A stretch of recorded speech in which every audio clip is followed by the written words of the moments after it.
Welcome to TrustTalk. Our guest today is Margaret Levi, Professor of Political Science and Director of the Center for Advanced Study in the Behavioural Sciences at Stanford University. She talks about her upbringing in a middle-class Jewish suburb, how the protest marches she was going to with her mother and the books she got from her father made her believe that you have to stand up to something that's wrong.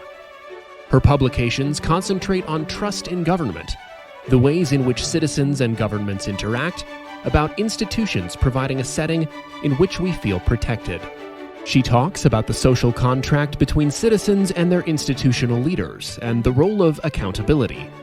The COVID pandemic has produced new insights into citizens' behaviors. In her book, In the Interest of Others, she explains why members of organizations are willing to engage in costly actions, using the Australian transportation unions as an example. To create trust, credible and fact-based communication is essential. Asked what the challenges are for future generations of political scientists, she mentions the threat democracy is under. Your host today, Severin DeWitt. Welcome, Margaret, to the Trust Talk podcast. Wonderful to have you here. Lovely to be here. Before we get into your research on trust in government, a personal question to start with. In a presentation for Falling Walls, a global hub connecting science, business and society, you talked about the impact the fall of the Berlin Wall had on you in 1989. Russia's invasion of Ukraine feels like the same historical impact on Europe, as if a new wall is rising, one between Russia and the West and NATO, a wall of mistrust and animosity. Am I exaggerating? I'm not sure, but I think you may not be. Certainly it feels like a new Cold War is starting with all kinds of barriers between people being erected, which is only going to lead to even greater mistrust and misinformation among them. People get solidified in their sides, as we know from lots of psychological experiments. When you just give people different colors, they begin to think of the other as seriously the other, sometimes even an enemy. When you create war and actually create sides, that only intensifies that. We can see that from what we know from the Western press, of course. Many of the Russians are deeply in a state of support of Russian actions because of their misbeliefs about who the Ukrainians are. In your acceptance speech of the Johan Skytte Prize in Uppsala, Sweden in 2019, you referred to experiences and people who influenced you. One had to do with protests. Your mother took you and your sister Alice on civil rights marches in the 50s and the 60s of the last century. The other was your father, who gave you the novels The Lenny Bud by the writer Upton Sinclair. How did that shape you into what you are now?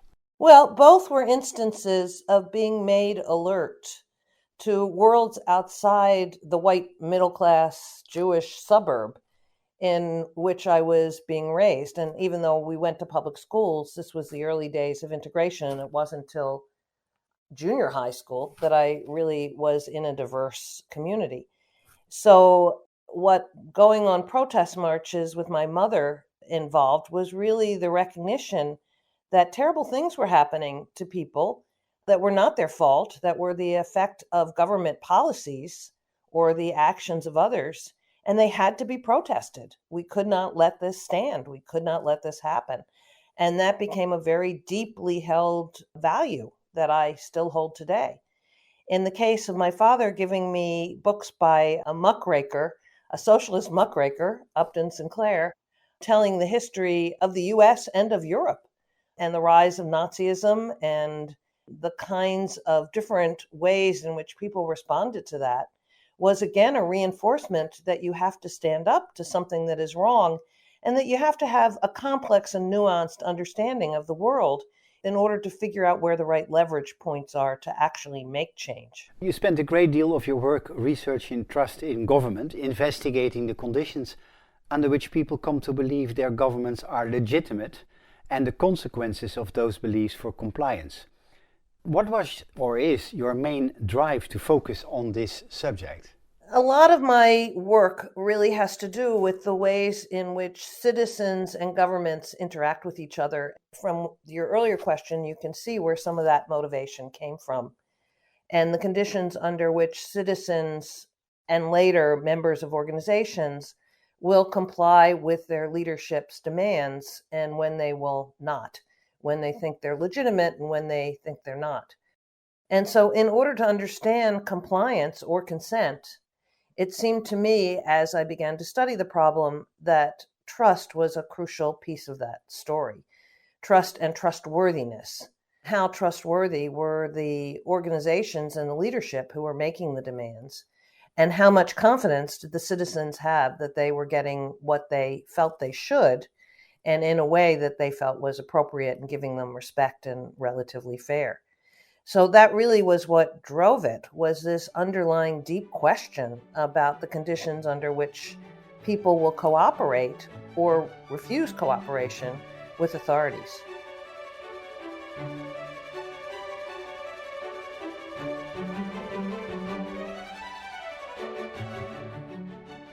The economist Benjamin Ho writes in his book Why Trust Matters, and I'm quoting him, "We were born to trust, but we were born to trust only a few. Over the centuries, we have developed the instincts and the tools and the institutions to expand our circle of trust to millions." He argues that this long expansion of trust has been crucial to our growing prosperity and human progress. Would you feel the same way? Well, I have a disagreement with the premise, and then I can speak to whether it's crucial to our prosperity. I don't think we've learned more about how to trust people per se. I think what's happened is our institutions have created a setting in which we feel some confidence that we won't be attacked on the street, that people won't steal our property. That's not necessarily trusting the others. It's not distrusting them necessarily, but I wrote a piece called Good Defenses Make Good Neighbors. That what institutions do is they provide a setting in which we feel protected. And so we can act as if we trust others with some confidence that they will act as if they trust us.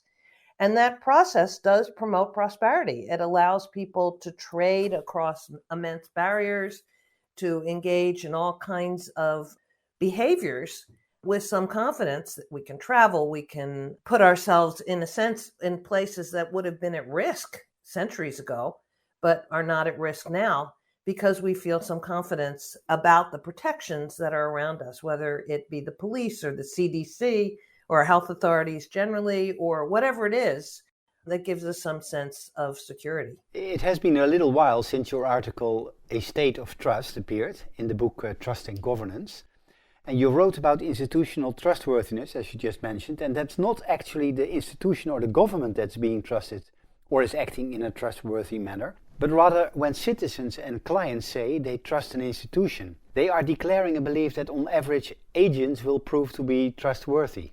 So what makes people to trust an institution? Well, there are several features of an institution that make it and its agents trustworthy.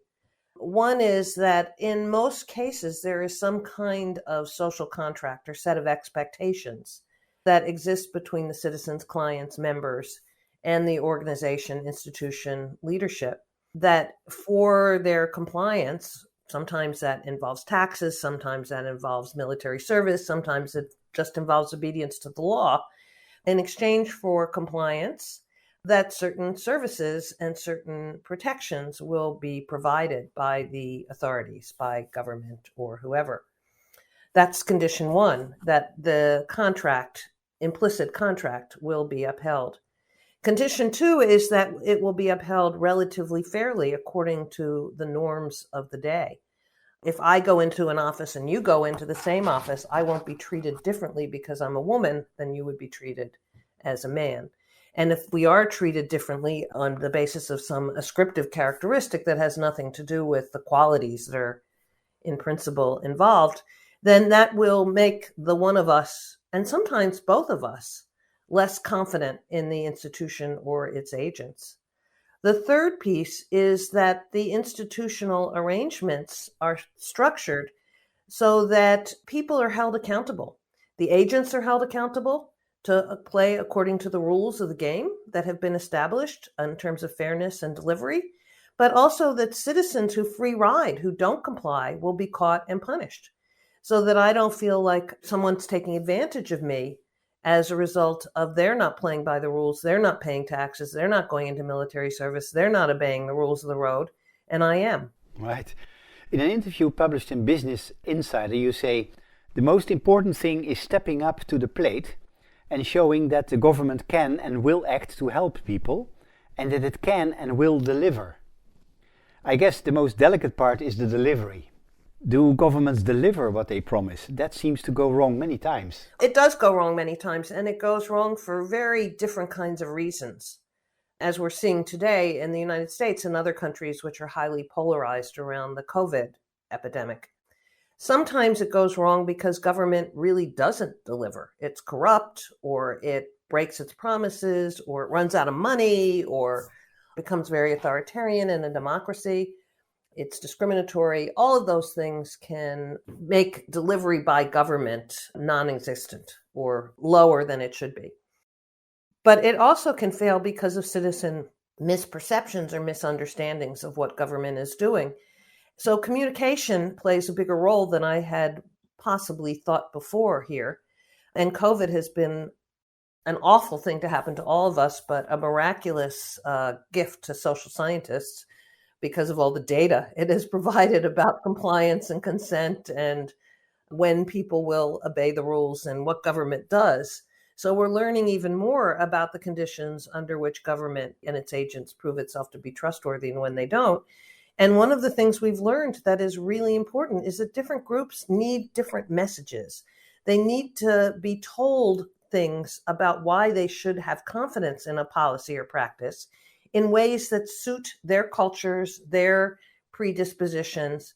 And we've also recognized, as we've known for a long time, that there's certain groups of people that no matter what you do, they so distrust government or so hate a particular set of leaders that you cannot get them to consent, let alone comply. So there's always going to be a small percentage of strong resistors. But what we've really learned is that group of people who are trying to figure out what to do in situations that are new and different, and where new expectations are being demanded of them by government, that some of them can be persuaded to go along with government policies if the messaging and the communication is correct. And if various kinds of communication deserts are addressed and information is actually provided in a trustworthy fashion by people that those communities have confidence in.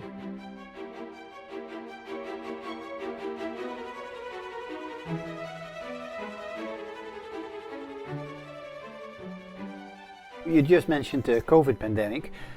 From a OECD survey, it appeared that only 51% of citizens trusted their government in 2020. More recently, the COVID pandemic has left a notable scar on people's trust in government. You talked about the cause of distrust, but how come that after the COVID pandemic there seems to be an increase in people's mistrust in government? Survey statistics are only part of the story. And the questions have gotten better, but it depends a lot on how the questions are asked. So any particular survey, I look really carefully because often they are misread by people answering them. Do I trust that particular leader? Do I trust that particular president or prime minister? There's lots of reasons to have mistrust of some of our leadership in the last couple of years. That doesn't mean there's really an underlying distrust of government. So I tend to look at behaviors, and looking at behaviors as well as the surveys and putting them together in qualitative evidence, there's certainly a lot of confusion about government, as I said, about government messaging and communication, which is leading to, I think, this sense of what we're calling distrust or mistrust. And COVID has not gone away totally. It hasn't been a problem that has been solved. So you could say that government hasn't quite delivered on its promise. On the other hand, I am not seeing, except again, among a certain set, a relatively small set of publics, we are not seeing total resistance to government. We're seeing more like confusion. So I think mistrust is the right word, perhaps. It's not total distrust. It's not, I'm going to walk away from the government. It's like, help me figure out what to do here. And you're not being sufficiently competent. in your delivery of messages or your provision of services here. And so we're going to be doubtful and skeptical, which is a healthy thing in a democracy, at least, until you deliver to us. You just mentioned behavior. In your academic career, you did a lot of research in behavioral sciences. In 2013, you wrote with John Ahlquist your book, In the Interest of Others. What does it take for someone to act in the interest of others? Well, first of all of my work is behavioral science. As a political scientist, behavioral science for me includes all the social sciences, not just psychology, which is what some people seem to think. I run the Center for Advanced Study in Behavioral Sciences, and it's political science, economics, psychology, sociology, philosophy, history, and lots of other people who are thinking along these lines. In terms of in the interest of others, again, it's institutional arrangements that do a lot of the work.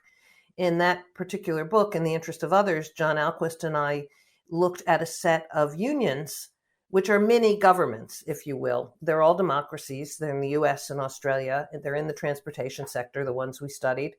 And all of them have a mechanism for electing leaders, for voting on contracts, for doing a variety of things that are important to a democratic organization.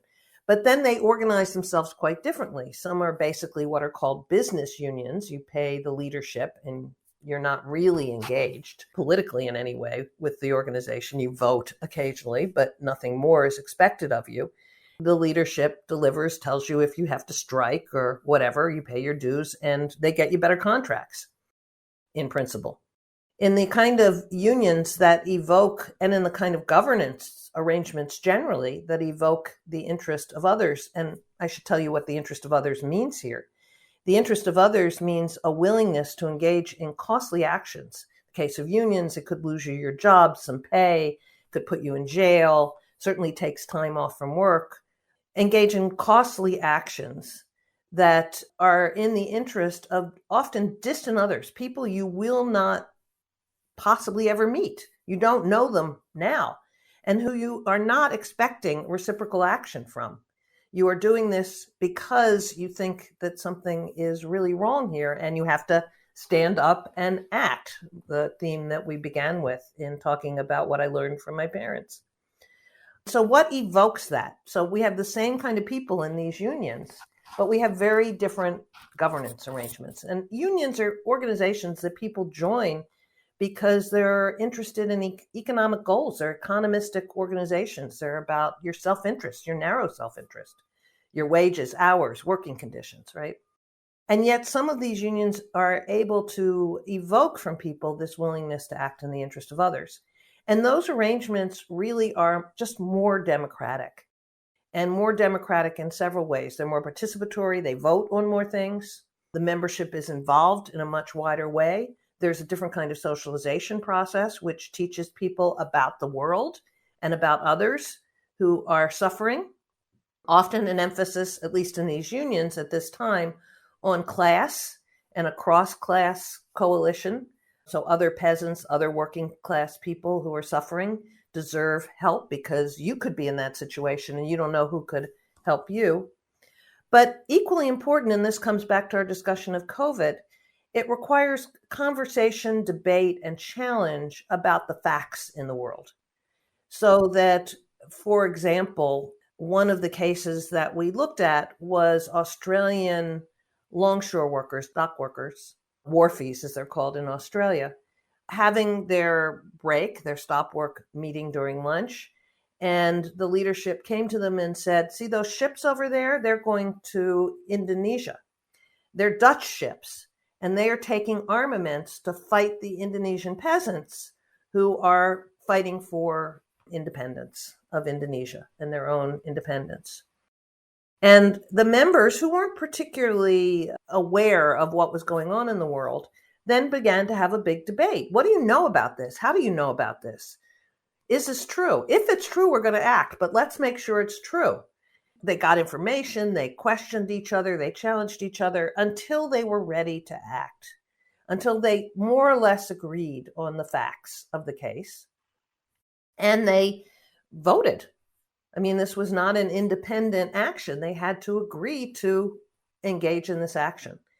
So that's a set of governance arrangements that evokes a sense of ownership of the organization and participation in it, and evokes a sense of justice and a willingness to act on behalf of injustice if you believe that that is actually happening. And that belief has to be confirmed.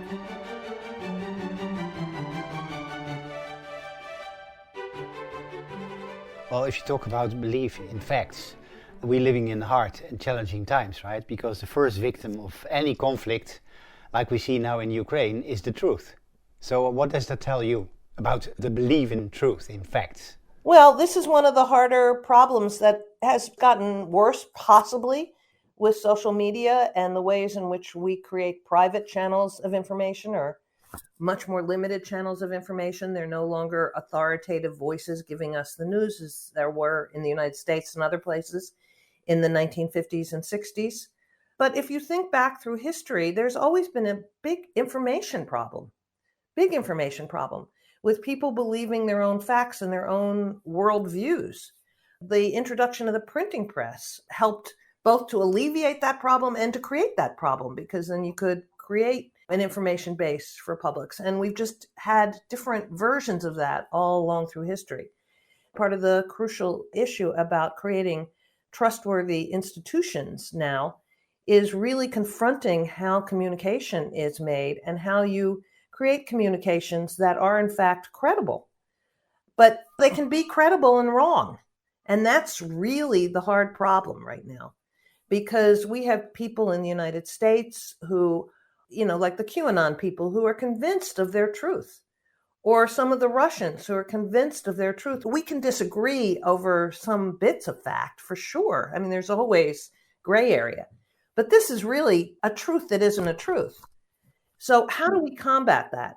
And how do we ensure that it doesn't spread beyond those people who are conspiratorial or who are so convinced of this reality that there's nothing you can do to shake it? I don't have an answer to that. I think that's a big challenge. I just wrote an autobiographical essay called The Power of Beliefs. As I've gone through my work over the last nearly 50 years, I realize how important beliefs are in ways that I have only begun to explore. That's a very nice way of putting it. And it also brings me to my final question. I can say that, I think, with honesty, is that you are now entering the last part of your career. But if I were to ask you, what would you tell your younger colleagues, your students that are in political science? What is the big challenge that you would like them to solve? Well, I've already outlined one of them. One of them is to understand the sources of beliefs and the levers for change of beliefs when they are definitely problematic. And there are a lot of people working on that. Today, we are giving, at the center that I run, we're giving an important prize called the Sage Kasbas Prize to a social scientist who has made a big difference both in her work, but also in affecting public policy. And that's Jennifer Richardson, who is a psychologist and is really thinking hard about the sources of beliefs about different cultures and why white supremacist beliefs might come into play at some point, why some people think whites are superior, why people of color develop the beliefs that they develop about the world. What are the levers of change of that so that people can actually cooperate with each other and work together? So I think social psychologists have developed amazing tools. I was talking last night to Claude Steele, another social psychologist who is dealing with the same problem, has actually come to the conclusion that trust is possibly the key variable here. And how do you build trust among people? And that will help to change the ways in which they perceive each other and believe about each other and believe things about the world. So I think there are people really beginning to think about these questions. There are a whole bunch of political scientists who, using the COVID data or other data, are investigating sources of beliefs as well as how to change them. So I do think that is possibly the biggest challenge. The other one, of course, as a political scientist, is I think democracy is under serious threat. And it's been under threat before. It may well survive, as my colleague Dan Treisman suggests. But we need to understand more about what kinds of institutional arrangements we need for this day and age, as opposed to ones that were originally created in the 19th century, 18th century, and have had incremental changes as opposed to really a rethink to serve our populations today. So that's another big question. And then I think the third big question, and this really gets back to beliefs in part, but it also is a question of mobilization and how you get people to act in the interest of others, has to do with climate change. It is an existential crisis, and yet we cannot get our policymakers and much of the public to act in a way that it is an existential crisis. And that has to do with beliefs, but it also has to do with a set of institutional arrangements that reinforce the narrowest of self-interest. So I'm not going to suffer too much from climate change, so I'm not going to do much. I worry about my individual family. I'm not worrying intergenerationally. I'm not worrying about people across the world who are already suffering, or across the country who are already suffering from climate change. So I think the importance of scaling what John and I found in the interest of others for both the purposes of democracy and for the purposes of climate change. And even part of that story that we told was about how a set of arrangements can transform beliefs about your efficacy in the world and about what the world is really like. So I would love to see some of those ideas scaled or corrected and then scaled. I think that's a big challenge to social scientists in the future. Margaret, thank you very much for your contribution for Trust Talk. I wish you good health and a lot of success in your further career. Thank you very much. Very nice to meet you, Severin. Same here.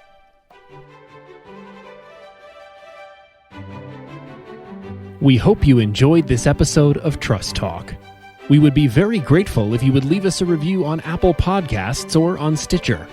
Don't miss out on future travels around trust, and subscribe to this channel or visit us on our website, trusttalk.co, or on Twitter at trusttalkco.